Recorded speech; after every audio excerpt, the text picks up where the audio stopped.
Hey, what's going on, everybody? This is Jake from College Football Red Zone coming at you with another iteration of the First Look series here, where in this post-springtime, I take a holistic look at all 138 FBS programs, give you my thoughts on the roster, as well as give you my honest thoughts in terms of what I think each team is going to finish with from a record perspective, right? So, very excited to go ahead and jump into this conversation that we have here for this episode, and that is our first SEC team, and that is going to be the Kentucky Wildcats, who check in at number 52 in the country. Definitely an intriguing team to talk about with new leadership, some new pieces on the roster as well. So, can't wait to dive into all of that, as well as give you my thoughts on what I think is going to be Kentucky's record in the first season. So, definitely am curious to hear your thoughts on all of this, and if you've been enjoying this series so far, need you to do a couple of things for me real fast. Go ahead and hit that like button, as well as go ahead and hit that subscribe button as well if you do happen to be brand new to the channel.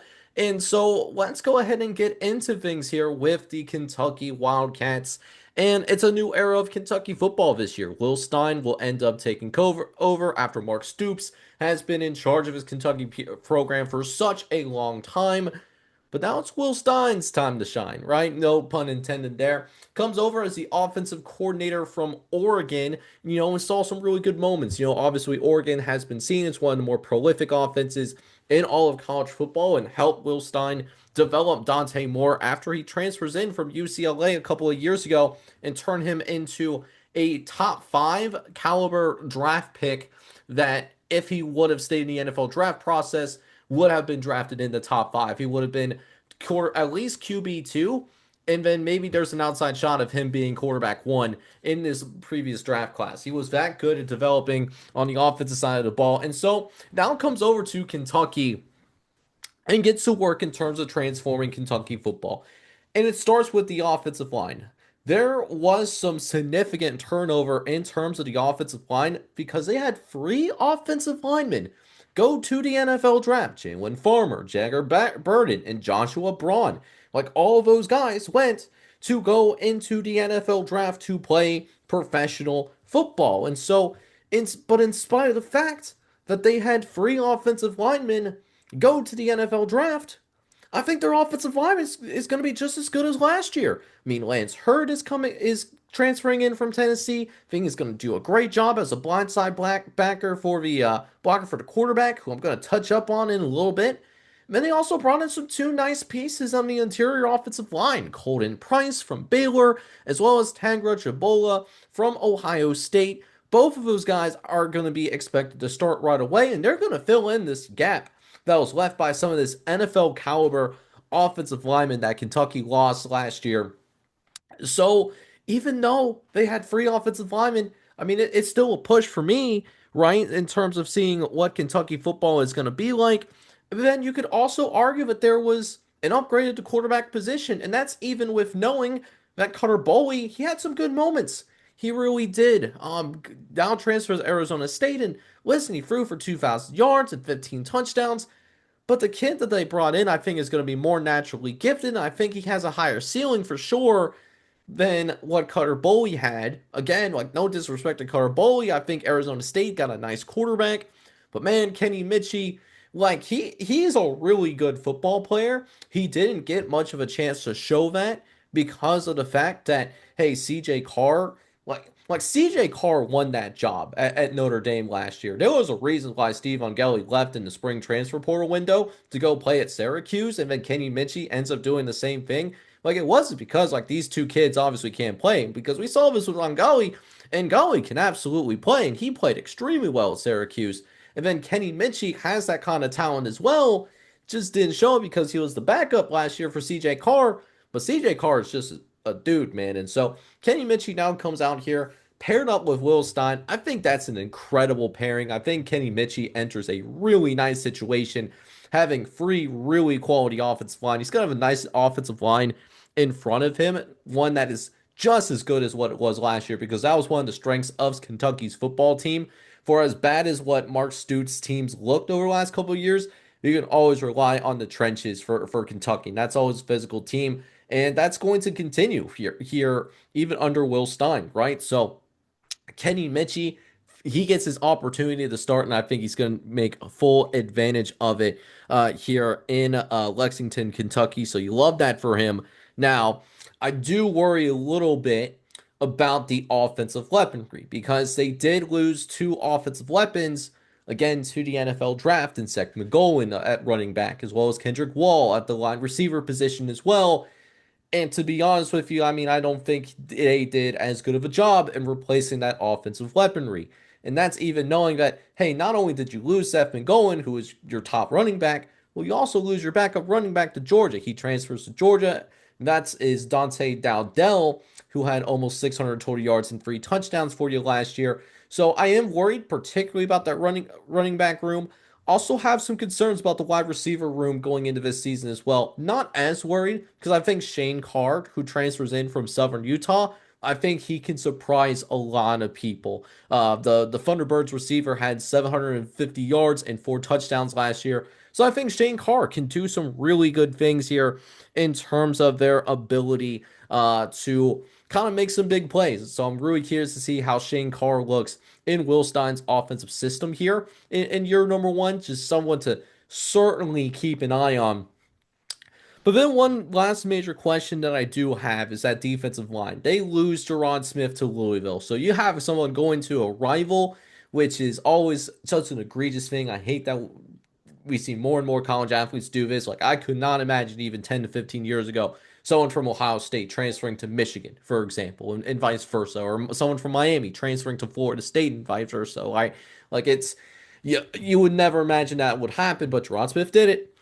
He had some good production, and the interior defensive line was responsible for 5 TFLs, and they didn't really bring anybody in who had that production at their last stop either. So that could be something of concern, is that interior defensive line. And so what's run defense going to look like from a pure trenches perspective? And it just might be one of those things where they're going to have to rely a little bit more on their linebackers and their secondary in order to help in that run support, at least in this first year. And I think looking at these linebackers and looking at this secondary entering this season, I think they're certainly capable of doing that. For example, really love the addition of Elijah Barnes, who transfers in from Texas. Definitely is an SEC starting caliber player coming from the Texas Longhorns. So I think Elijah Barnes is going to really help with run support and kind of mask some of that weakness that they might have on the interior defensive line entering this season. And then not only did you manage to keep a Ty Bryant in the secondary, who was a second team All SEC player last year, but then you also reinforce that with a couple of other players to play in that secondary. So you get a Georgian Castell to play opposite of Ty Bryant, coming from Florida. He had multiple interceptions in the SEC last fall. Then you also bring in Hassan Sykes, who I think could play some really good football in the secondary as well. Playing for the Western Carolina Catamounts last year, he had 3 interceptions. So definitely brought in a pair of ball hawks to reinforce what you already have in Ty Bryant. So, definitely some reasons to be excited. But someone had to finish last in the SEC. And as you hear me talk about this Kentucky football team, I think this team is, there's reasons and elements of this team to be excited about, both for this year as well as moving forward, especially with Kenny Mitchell with that multiple years of eligibility remaining. If he, plays even better than Cutler Boley in year one, then I mean, you get more reasons to be excited 2027 and beyond. But the reason why I have them last, and again, it's not because I think Kentucky is going to be horrific by any means, but the other teams that were in the bottom of the SEC last year, they also got better. And so it's always going to be an arms race in the SEC, and it's always going to be an uphill climb because Kentucky famously is a basketball first school. So that's going to be tough to overcome. We'll see if Will Stein can do just that. We've seen crazier things. Look at what Kirk Cinetti did at Indiana. So it's like the blueprint is there. It's just will Will Stein be able to replicate it effectively? But let's go ahead and look at the schedule for Kentucky. And so this gets a little bit harder now because even though I think there's some positive things to talk about for Kentucky's roster going into this season, this is genuinely one of the toughest schedules in college football. So according to my power rating model, as of right now, in calculating the strength of schedule. Kentucky has the fourth toughest strength of schedule in all of college football. So getting to bowl eligibility, don't know if that's going to be realistic here because there's a lot of tough games on here. Alabama, Texas A&M on the road, South Carolina on the road. That's a underrated environment too. LSU, that's a new look team under Lane Kiffin. Oklahoma on the road, Tennessee on the road, Missouri on the road. Like these road games and even a couple of their home games that they have. I mean, these are going to be some tough home games that they're going to have to deal with. And so really the goal here in year number one is identify guys that are going to be part of your foundation moving forward. That should be the goal. And then if you can find a way to eke out bowl eligibility beyond that, I mean, that's playing with house money at this point. So there is room here. I think there is possibility for Kentucky to win a few games, at least a couple of games in the SEC, as well as maybe pull off an upset at the very end of the season for senior day. So Vanderbilt at home is a perfect example of that. This is going to be a year where we haven't seen Clark Lee have a ton of success outside of Diego Pavia and Eli Stover. Neither of those guys are going to be there anymore. So what does Vanderbilt look like moving forward? And can Clark Lee continue to field a competent and competitive football team in the SEC? Because Vanderbilt, we haven't seen them do that outside what we saw the last couple of years. So the model actually would have Vanderbilt favored by a field goal, even though Vanderbilt would go on the road. But, I do believe in this program and organizationally enough that I think Kentucky can actually pull that upset off. So I think that's a game to definitely keep an eye out for. Florida at home, that's another game of interest for me as well. John Summerall has got a new look team, and it's going to be his first year coaching in the SEC as well. At least like with Will Tyne, he doesn't have that head coaching experience, but he understands what Power Four conference football is. So that's something to definitely keep an eye out there as well. John Summerall doesn't have that same Power Conference experience coming up from being the head coach of Tulane. And again, it's at home. So, because this game's happening at home, you have a fighting chance. And the same thing as well with the Louisville Cardinals. I mean, Louisville is going to be breaking in a brand new quarterback under Lincoln Kienholz and some interesting pieces that they go with, and Louisville, tends to be a little bit more heavy on the portal as well versus high school development. And so because this game is at home, you got a fighting chance to beat those guys too. So obviously I think South Youngstown State and South Alabama, those are going to be some two layups there. But, to be honest, again, it's just going to be one of those years where you just got to build the foundation, right? That's really what it barrels down to at the end of the day. I think they could get up to 5 wins, and if they can get to that 5-7, 6-6, that's a really incredible year.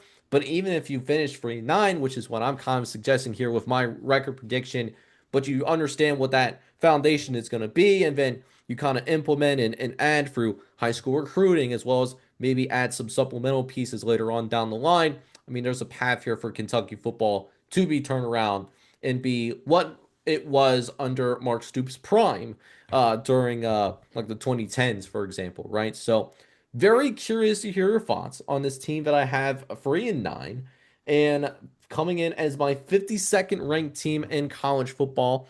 But if you've been enjoying this series, definitely hit that like button, hit that subscribe button as well. And then plus, I almost forgot to mention it. Like, dude, if I'm too high on Kentucky or I'm not too low on Kentucky, let me know down in the comments why you believe that way. And I'm really curious to hear your thoughts on all of this. But hey, with that being said, this is Jake from College Football Red Zone signing off. Hoping you guys are all out there having a good one. Take care, everybody.